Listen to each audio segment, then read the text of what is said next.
বৌমা, এই কানেরগুলো আমি রিয়ার জন্য এনেছি, দেখো তো কেমন লাগছে।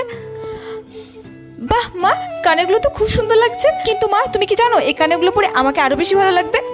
ঠিক আছে বৌমা, তোমার যদি এই কানের জোড়া পছন্দ হয়ে থাকে তাহলে তুমিই রেখে দাও। ঠিক আছে মা। বৌমা, হ্যাঁ মা, আমি বাজারে যাচ্ছি রিয়ার জন্য শাড়ি কিনতে। বলছি তোমার কি কিছু লাগবে? তাহলে বলে দাও, আমি নিয়ে আসবো।